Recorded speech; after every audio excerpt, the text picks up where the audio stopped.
Hey, don't get me wrong.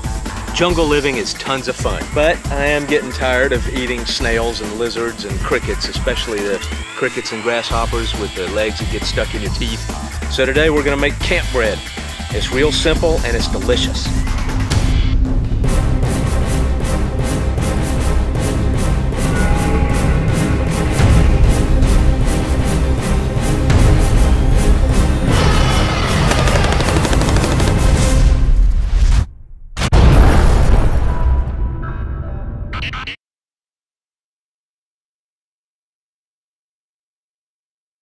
Of course, you realize I'd rather be back home spending some quality time with my Facebook friends. I get out here and suffer in the wilderness for you, my viewers, to bring you the joys of outdoor living. So let's get started making some camp bread that's delicious and nutritious and fun to make. This is going to be more like a tortilla. I'm going to make it with a combination of flours from wheat and corn and flax. Basically any kind of grain you've got, you can make it into a flour. You're going to make a dough out of it. I'm going to mix it and cook it on the steel plate.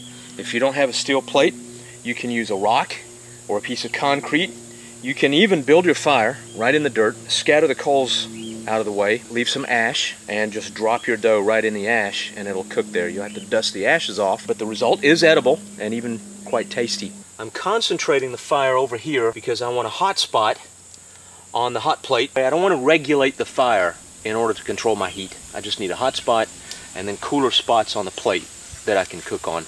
Move things around. If it gets too hot, I'll move it to a cooler spot. Just makes it easier to cook that way. While we're waiting for that fire to die down a little bit, I'm going to make a spatula out of this bamboo. It's about a third, see? And I'm going to use this smaller piece.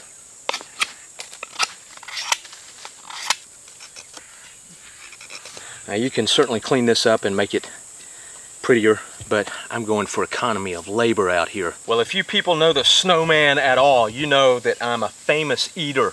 I love good food.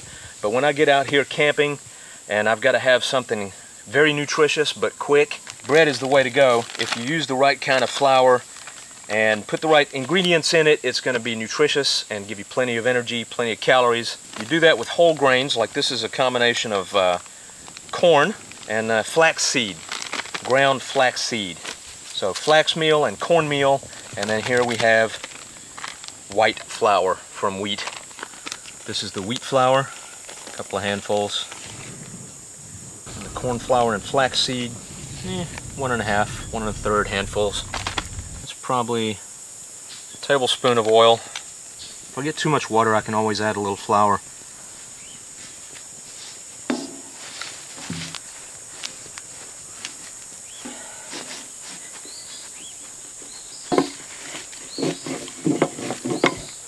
Rolled out fairly thin. Now, I've got rice in this salt to keep it from clumping, but it's more trouble to get the rice out than it is just to break up the clumps, so I probably won't do that again. And another great way to season this is with luncheon meat. I don't know about you, but I love this stuff. It's good to eat right out of the can.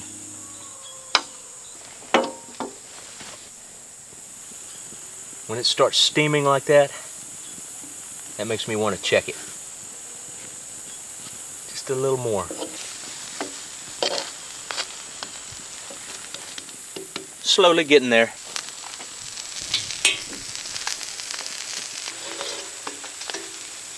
Alright, that's looking done. Love it when it sizzles like that. This is what you call edible tableware, because the bread is edible, but it's also a handy plate. I have to let it cool before I can eat it. It's going to be hard to wait. It's like a thick, chewy corn tortilla. This is better than cockroaches, lizards. This bread will keep and travel better than snakes and snails. It's actually pretty tasty. All right, let's try it with the meat.